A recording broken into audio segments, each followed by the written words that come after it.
Do you ever feel like your thoughts are working against you or find yourself stuck in cycles of negative thinking that make you feel anxious, depressed, or overwhelmed? If so, the ABC model can be a powerful tool to help you break free from these unhelpful thinking patterns and regain control of your emotions. So today I'm going to walk you through what it is and exactly how it works so you can immediately put it into practice and start feeling better. Now, if you're new here, my name's Nina and I have been using this model for years and it really has changed my life. So I truly hope it is just as transformative for you. So let's go ahead and jump right in.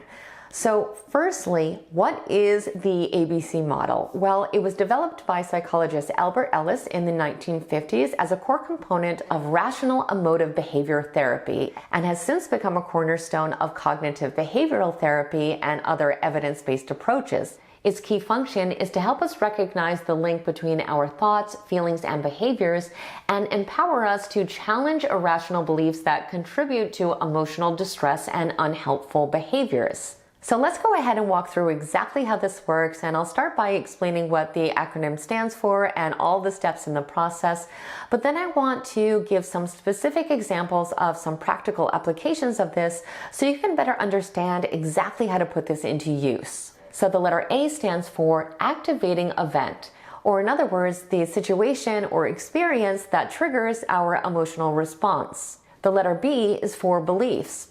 These are the thoughts that we have about the event, and we will notice that this often includes automatic negative and anxious thoughts and unconscious self-sabotaging beliefs. And the C is for consequences. All the emotional, behavioral, and physical reactions that result from our beliefs.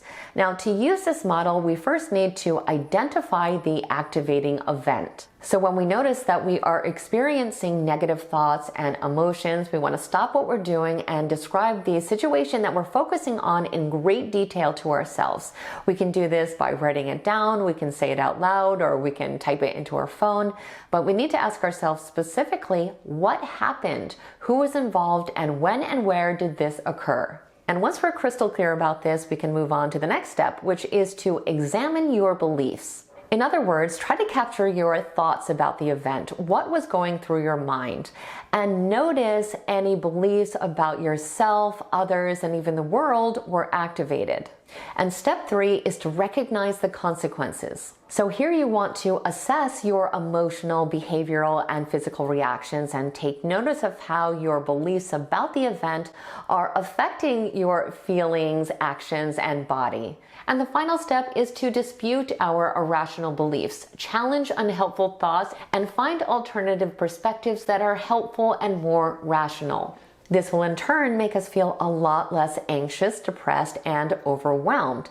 So let me give you an example of how we can put this model into practice. So let's imagine that we are driving to work and someone cuts us off. This is the activating event, or A. Now let's examine our beliefs, or B. We might have thoughts like, that driver is so rude, people always do this to me, now I'm going to be late for work and my boss is going to be mad at me and maybe I'm even going to get fired. And these types of thoughts are likely to lead to negative consequences, or C. This might mean that we start to experience negative emotions like frustration, anger, or being completely stressed out. We may start yelling or cursing or honking our horn. We may notice that our heart rate increases or that our muscles get all tensed up.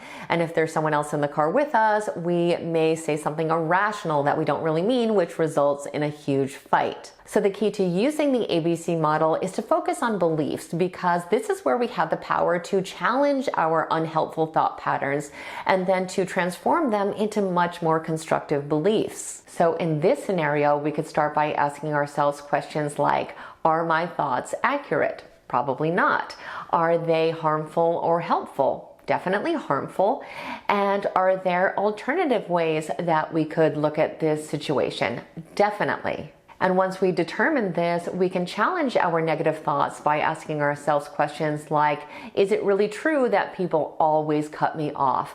Or could there be other reasons that I haven't considered for this driver's behavior? Or is it really worth me getting so angry about this? Or is yelling and getting so angry really going to solve this problem? So by questioning our initial beliefs, we are able to open ourselves up to new perspectives and start to create much more helpful beliefs. So for example, we may realize that that other driver didn't even see us, or maybe they were experiencing an emergency. Or we may simply come to the conclusion that this incident is not worth ruining our entire day over, and just take a couple deep breaths, let it go, and move on with our day. This process works because when we can change how we think about a situation, we can also change our behavior. And the ABC model really has a wide range of applications, from managing stress and anxiety to overcoming procrastination to improving communication. So put this into practice and let me know how it goes. I'll be waiting to hear your thoughts in the comments. As always, I truly hope you found today's video to be helpful and insightful. If you did, please like it and share it. I want to thank you so much for watching today, and I hope the rest of your day is extraordinary.